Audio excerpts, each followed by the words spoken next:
Hello dear aspirant, स्वागत है आप सभी का किरोशा एकेडमी के इस ऑनलाइन यूट्यूब प्लेटफॉर्म पे। तो आज का हमारा एनसीएल स्टाफ नर्स आपके जो अपकमिंग एग्जाम आने वाला है उस एग्जाम के रिगार्डिंग इंपॉर्टेंट टॉपिक हम लोग डिस्कस कर रहे हैं। आज का हमारा जो टॉपिक रहेगा वो रहेगा हेड सर्कमफरेंस से रिलेटेड, जो हमेशा एग्जाम्स में जो है वो क्वेश्चन आपके आते हैं। तो उसकी कुछ थियरी भी हम लोग पढ़ेंगे और कुछ उसके एमसीक्यूज भी सॉल्व करेंगे ताकि आपका ये टॉपिक जो है वो कंप्लीटली यहाँ पर आपका क्लियर हो जाए। तो चलिए शुरू करते हैं। क्लास को ज्यादा से ज्यादा आप शेयर करते रहिएगा ताकि और भी स्टूडेंट जो है वो हमसे कनेक्ट हो जाए। तो चलिए स्टार्ट करते हैं। तो यहाँ पे आप देख पा रहे होंगे हेड सर्कमफरेंस के थ्योरी प्लस एमसीक्यूज यहाँ पे डिस्कस कर रहे हैं, जिसके अंदर हम growth and development, age wise, normal value, abnormal finding, important MCQ और एग्जाम ओरिएंटेड एमसीक्यूज यहाँ पर हम डिस्कस करने वाले हैं। तो सबसे पहले तो मैं इसकी आपको रफली जो है वो थ्योरी बताना चाहती हूँ ब्रीफ में, जो कि बहुत इंपॉर्टेंट है एग्जाम के पॉइंट ऑफ व्यू से। तो सबसे पहले मेजरमेंट की साइट जो बच्चे के अंदर आपको पता है लार्जेस्ट बच्चे को चेक करने के लिए या लेस देन 2 ईयर का अगर बच्चा है, 2 साल से छोटा बच्चा है, तो उसमें लार्जेस्ट जो सर्कमफरेंस होता है वो हेड का होता है। ठीक है, तो और वो एक्यूरेसी बताता है और लेस देन 2 ईयर ऑफ बच्चे के अंदर। अब ये चेक करने की मेजरमेंट की साइट एग्जाम में पूछी जाती है, तो आपको याद करना है BOO, वो से आप याद रख सकते हैं। बी का मतलब होता है बी मतलब होता है एबोव आईब्रो, बी मतलब ये बी, ठीक है, एबोव आईब्रो यानी कि आईब्रोज जो होते हैं उसके अपर आपको टेप कहां पर लगानी है ये बता रहे हैं यहाँ पे। नेक्स्ट ओ है अराउंड ऑक्सीपुट, टेप जो है वो यहां तक जानी चाहिए। आपका ऑक्सीपुटल वाला जो भाग होता है ना, ये पीछे वाला हिस्सा, तो ऑक्सीपुट तक वो टेप जो है वो जानी चाहिए। ठीक है, मैक्सिमम ऑक्सीपुटो फ्रंटल सर्कमफरेंस, ठीक है, तो ये मैक्सिमम ऑक्सीपुटोस फ्रंटल सर्कमफरेंस होता है। टेप जो है वो यहां से लगती है और इस तरीके से पीछे की तरफ जाती है, तो ये मेजरमेंट की एक्यूरेट साइट होती है। ठीक है ना, प्लस एबनॉर्मल हेड सर्कमफरेंस अगर आपको लगेगा, अगर इंक्रीज बता रहा है हेड सर्कमफरेंस, तो इसको हम मैक्रोसिफेली बोलेंगे, यानी कि बिग हेड। क्या बोलेंगे? बिग हेड बोलेंगे। अब ये कौन कौन सी सिचुएशन में? ब्रेन ट्यूमर इंक्रीज हो रहा है, CSF यानी कि हाइड्रोसिफेलस, और जेनेटिक डिसऑर्डर में आपको ये देखने को मिलेगा। और इसको भी याद करने का तरीका B, I और G ही रहेगा। ठीक है, तो मैक्रोसिफेली कौन कौन सी कंडीशन में? ब्रेन ट्यूमर है, हाइड्रोसिफेलस है और जेनेटिक डिसऑर्डर है, तो आपको ये कंडीशन देखने को मिलेगी। नेक्स्ट बात करेंगे कि हेड सर्कमफरेंस होता क्या है। देखिए, अभी मैंने बताया कि हेड सर्कमफरेंस हम जो है वो 2 साल से छोटे बच्चों में एक्यूरेट मेजरमेंट के लिए हम लोग चेक करते हैं, जिसके अंदर ऑक्सीपिटो फ्रंटल सर्कमफरेंस चेक किया जाता है इसके अंदर, जो कि 2 साल से छोटे बच्चों के ब्रेन ग्रोथ के का परफेक्ट इंडिकेटर यहां पर होता है, और यही चीज यहां पर लिखी हुई है। तो ये बात आप याद रखिएगा, लेस देन 2 ईयर, ये याद रखिएगा, इंपॉर्टेंट थिंग है। नेक्स्ट इंपॉर्टेंट वैल्यू अगर मैं बात करूं, जो मोस्ट आस्क्ड क्वेश्चन है, हमेशा एग्जाम में पूछा जाने वाला सवाल। ठीक है, तो सबसे पहले मैं बात करती हूँ eight the time of birth कितना होता है, तो 35 centimetre eight the time of birth होता है। उसके बाद में 3 मंथ का बच्चा होता है तो 40 सेंटीमीटर होता है, 6 मंथ का बच्चा होता है तो 43 सेंटीमीटर होता है, 12 मंथ का बच्चा होता है तो 46 सेंटीमीटर होता है, और 2 ईयर का बच्चा रहता है तो 49 सेंटीमीटर। तो ये चीज आप याद रखिएगा, एग्जाम के ओरिएंटेड बहुत इंपॉर्टेंट चीज जो है वो यहां पर बोली गई है, तो आप ये जो चीज है वो आपको याद रखनी है, वेरी इंपॉर्टेंट थिंग। नेक्स्ट यहां पे बात करेंगे हम लोग की क्लिनिकल सिग्निफिकेंस के लिए, आपको सिग्निफिकेंस के लिए हेड मेनोमिक्स आप याद रखिएगा। H का मतलब होता है हाइड्रोसिफेलस डिटेक्शन होता है, E का मतलब होता है इवैल्यूएट ब्रेन ग्रोथ के लिए, A का मतलब होता है डेवलपमेंट को असेस करने के लिए, D का मतलब होता है न्यूरोलॉजिकल कोई डिसऑर्डर तो नहीं है, इसको असेस करने के लिए हम हेड सर्कमफरेंस बच्चे का जो है वो चेक करते हैं। नेक्स्ट है frequently asked one liner question, best indicator of brain growth, head circumference देखा जाता है। नॉर्मल हेड सर्कमफरेंस 35 सेंटीमीटर होता है, 1 ईयर ऑफ हेड सर्कमफरेंस 46 होता है, 2 ईयर में 49 सेंटीमीटर होता है। ये एग्जैक्ट वैल्यू है जो आपको याद रखनी है। उसके बाद में और एक चीज मैं आपको यहां पर बताना चाहती हूं, आपके जो है, यस, यहाँ पर। हाँ, आगे बढ़ने से पहले मैं आपको एनसीएल स्टाफ नर्स का आपका जो अपकमिंग एग्जाम आने वाला है उसके रिगार्डिंग इंपॉर्टेंट चीज यहाँ पर कहना चाहती हूँ कि MCQ crash course and test series both are available on Kirosha academy app. तो आप ऐप को डाउनलोड कर दीजिएगा, वहां पे आपको 1 ईयर की वैलिडिटी के साथ में ये दोनों चीजें मिल रही है।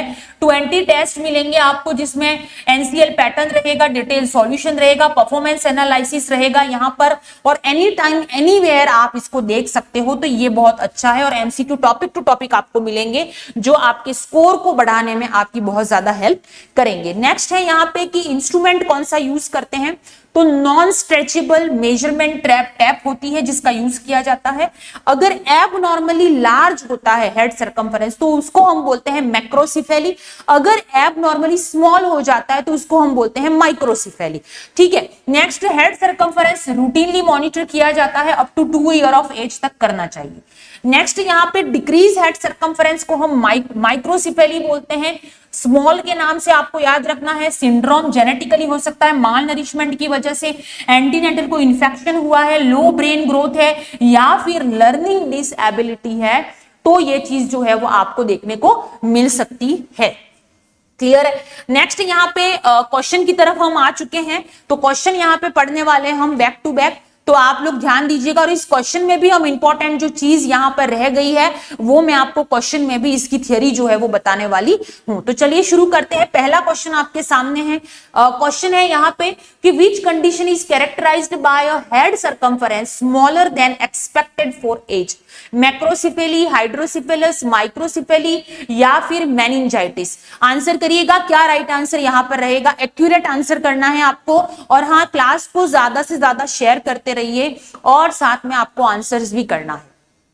चलिए आंसर दीजिए, क्या राइट आंसर यहां पर रहेगा कि which condition is characterised by a head circumference smaller than expected age. अभी जो मैंने आपको हेड सरकमफेरेंस बताया कि at the time of birth 35 centimetre होता है, 3 मंथ में 40 हो जाता है, 6 मंथ में 43 हो जाता है, ठीक है ना, 12 मंथ ऑफ एज के अंदर ये 45 हो जाता है, 46 समथिंग, और 2 ईयर ऑफ एज में 49 सेंटीमीटर हो जाता है। तो उसी के रिगार्डिंग यहाँ पे आपको आंसर करना है कि यहाँ पे पूछा गया है कि which condition is characterised by a head circumference smaller than expected age, तो उसको क्या बोलेंगे। छोटा सिर होगा तो उसको हम क्या बोलेंगे, तो हमने अभी पढ़ा कि अगर हेड सरकमफेरेंस बड़ा है तो बोलेंगे हम क्या बढ़ेंगे, मैक्रोसिफेली यहां पर बोलते हैं। ठीक है, अगर सीएसएफ का एक्यूमुलेशन हो जाता है तो हम उसको हाइड्रोसिफेलस बोलते हैं। माइक्रोसिफेली यानी कि बच्चे का जो हेड है अकॉर्डिंग टू एज अगर छोटा है तो उसको माइक्रोसिफेली बोलेंगे। मेनिंजाइटिस इन्फेक्शन इन्फ्लामेशन अगर होता है तो उसको हम मेनिंजाइटिस बोलेंगे। कहां पे, ड्यूरामेटर, एरेक्नोइड मैटर और पाया मैटर में। तो यहां पे करेक्ट आंसर हमारा क्या रहेगा, microcephaly, C is the correct answer. Next आगे बढ़ते हैं अगले एमसीक्यू की तरफ। A child with an abnormally large head circumference may be suffering from, अगर किसी बच्चे का हेड सरकमफेरेंस जो है वो 35 सेंटीमीटर से भी ज्यादा है और बाकी की एज में अगर है 2 ईयर तक, तो उसका हेड सरकमफेरेंस नॉर्मल से ज्यादा बड़ा हुआ है, तो उसको कौन सी डिजीज हो सकती है ये यहां पर बताया, पूछा गया है। तो आप सभी बच्चे आंसर करिएगा, क्या करेक्ट आंसर यहां पर आपका रहेगा। चलिए आंसर करिए, क्या राइट आंसर यहां पर रहेगा आपका। यस, तो देखिए, child with N abnormal large head circumference में बी सफरिंग, क्या इसको एनीमिया बोलेंगे, नहीं, क्योंकि एनीमिया तो हीमोग्लोबिन लेवल कम हो जाता है, उसको हम एनीमिया वाली कंडीशन बोलते हैं, तो ये आंसर नहीं होगा। डायरिया यहाँ पे नहीं होगा, न्यूमोनिया भी यहाँ पे कुछ लग नहीं रहा है। अब यहाँ पे हेड सरकमफेरेंस बड़ा हुआ है तो उसको हम क्या बोलेंगे, हाइड्रोसिफेलस बोलेंगे, जिसमें एबनॉर्मली हेड सरकमफेरेंस इंक्रीज रहता है। क्लियर है। नेक्स्ट आगे बढ़ते हैं। During the first 3 month of life head circumference increase by approximately, answer करिएगा फर्स्ट 3 मंथ, 0 से 3 महीना, आंसर करिएगा क्या राइट आंसर रहेगा। फिर 3 to 6 मंथ की बात करेंगे और 6 to 12 मंथ की भी यहां पर बात करने वाले हैं हम। तो आंसर करिएगा सबसे पहले 0 to 3 मंथ्स के अंदर बच्चे का जो हेड सरकमफेरेंस होता है वो कितने सेंटीमीटर बढ़ता है, ऐसा पूछा गया है। तो आप सभी बच्चे आंसर करेंगे और क्लास को जो है वो ज्यादा से ज्यादा आप शेयर करिएगा।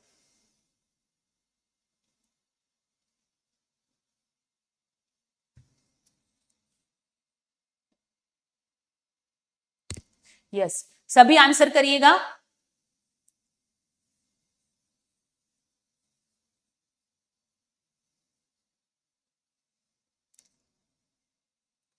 सभी आंसर करिएगा, क्या करेक्ट आंसर रहेगा यहाँ पे।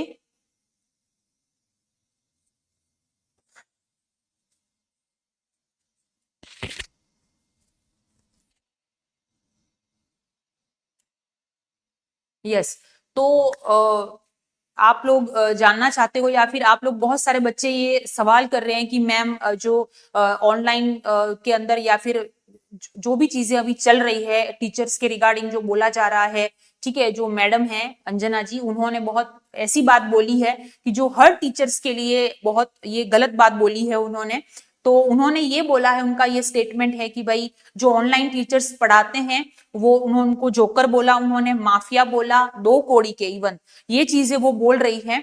सो मैं आपको एक चीज बता दूं कि देखिए, मैं आपको पूछना चाहती हूँ कि जो भी, अगर आप टीचर्स को जोकर बोल रहे हो, ठीक है ना, अगर आप टीचर्स को जोकर बोल रहे हो, तो जो बच्चे आज इंजीनियर, डॉक्टर, ऑफिसर्स वगैरह बन रहे हैं, उनके पढ़ाए हुए बच्चे वो कैसे बन रहे हैं। और सबसे इंपॉर्टेंट चीज मैं यही कहना चाहती हूँ कि जो भी ऑनलाइन टीचर्स हैं वो, उन्होंने एक ऑनलाइन एजुकेशन सिस्टम बनाया है जिससे गांव के जो बच्चे हैं, यानी कि जो बच्चे आज अफोर्ड नहीं कर सकते हैं शहर में आना, गांव से जो अपना टारगेट अचीव करना चाहते हैं, वो आज अपना टारगेट अचीव कर रहे हैं। ये ऑनलाइन सिस्टम किसने तैयार किया? टीचर्स ने किया। और इसी वजह से आज उनका सपना जो है वो यहाँ पर पूरा हो रहा है। सो मैं एक और बात बोलना चाहती हूँ कि आप पत्रकार हैं, पत्रकारिता पे मैं कोई सवाल नहीं उठाना चाहती हूँ, लेकिन हम आपको एक बात भी बताना चाहती हूँ कि हमारा जो इंडिया का जो फ्रीडम इंडेक्स है, वर्ल्ड प्रेस फ्रीडम इंडेक्स, उसके अंदर 180 कंट्रीज है टोटल। कितने कंट्रीज है? 180 कंट्रीज है। उसमें भारत का जो नाम है वो नीचे से, यानी कि 157 नंबर पे भारत आता है। तो आपको उस पे काम करना चाहिए। हाँ, अगर आप पेपर लीक मामले पे बोलेंगे, पेपर जो लीक हुआ उसके बारे में, तो हम आपके साथ हैं, बिल्कुल साथ हैं। लेकिन एक बात याद रखिएगा कि टीचर्स जो है वो टीआरपी नहीं बनाता है। टीचर्स जो होते हैं वो भविष्य बनाते हैं, इस बात का आप ध्यान रखिएगा। और सबसे इंपॉर्टेंट चीज जो है वो, आप जो टीचर्स को गलत बोल रही हैं या फिर टीचर्स को बोल रही हैं कि वो हेडलाइन बनाते हैं या यूट्यूबर्स वगैरह, तो टीचर्स हेडलाइन नहीं बनाते हैं। टीचर्स जो होते हैं वो किसी का भविष्य बनाते हैं, किसी का सपना पूरा करते हैं। और आज आप जहां पे खड़ी हैं वो भी किसी शिक्षक की वजह से ही खड़ी हैं, ये मत भूलिएगा। तो मैं आपको यही कहना चाहती हूँ कि आप टीचर्स का अपमान ना करें, ये आपके लिए भी अच्छा नहीं है, ठीक है ना। और उसके बाद आप ट्वीट भी करती हैं फिर कि ये सारे एक साथ हल्ला बोल रहे हैं, तो ये काम आपका है। आप बार बार ये थंबनेल लगाती हैं कि हल्ला बोल हल्ला बोल, हमने भी देखा है। सो आप टीचर्स का अपमान मत कीजिए, बस यही चीज मैं बोलना चाहती हूँ। तो ये तो आप बच्चे पूछ रहे हैं, इसलिए मैं उस चीज का जवाब दे रही हूँ आपको। तो चलिए अपने क्वेश्चन की तरफ अपन ध्यान देते हैं। सो नेक्स्ट यहाँ पर है कि during the first 3 months of life head circumference increase by approximately.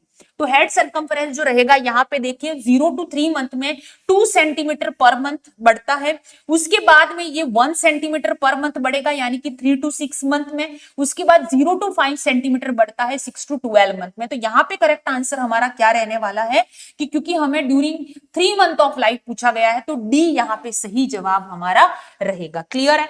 Next आगे बढ़ते हैं अगले एमसीक्यू की तरफ। By 1 year of age the average head circumference is approximately.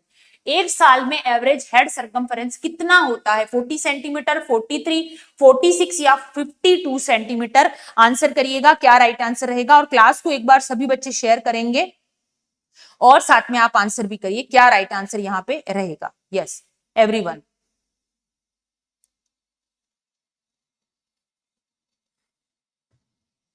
Answer करिए, क्या करेक्ट आंसर रहेगा बाय 1 year ऑफ एज, एक साल में।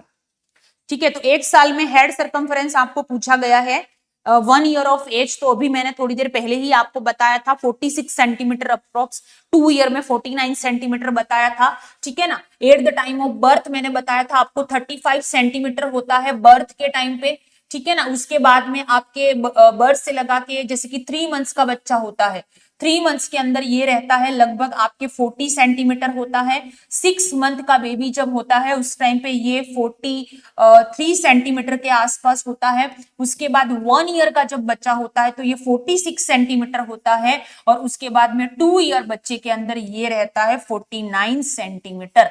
तो यही क्राइटेरिया रहता है। 1 साल का पूछा गया है तो 46 सेंटीमीटर यहां पर रहेगा, बाकी भी आप याद रखिएगा। The most important purpose of measuring head circumference is to assess nutritional status, skeletal growth, brain growth and development या respiratory function. Most important purpose क्या होता है हेड सर्कम्फरेंस को चेक करने का? तो आप आंसर करिएगा, क्या राइट आंसर यहां पर आपका रहेगा? एवरीवन सभी आंसर करिएगा, what is the correct one? कि ब्रेन को असेस करने का मेन हमारा हेड सर्कम्फरेंस असेस करने का मेन जो होता है वो ब्रेन ग्रोथ और डेवलपमेंट यहां पर होता है। क्योंकि हम क्यों करते हैं? Eight the time of birth, ठीक है, बर्थ के टाइम पे ये जो इसका 35 सेंटीमीटर होता है। बर्थ के एक एग्जाम में क्वेश्चन हमेशा आता है कि बर्थ के टाइम पे जो रहेगा वो चेस्ट सर्कम्फरेंस ज्यादा रहता है या हेड सर्कम्फरेंस। तो उसके बारे में मैं क्लियर कर दूं, मैं eight the time of birth क्या होता है कि head circumference is greater than chest circumference. Chest circumference, ठीक है ना? तो ये चीज आपको याद रखनी है। नेक्स्ट, ये बर्थ के टाइम पे होता है। कब होता है? Eight the time of birth. लेकिन उसके बाद का जो टाइम होता है 1 ईयर ऑफ एज, 1 साल के अंदर आपकी head circumference is equal to chest circumference.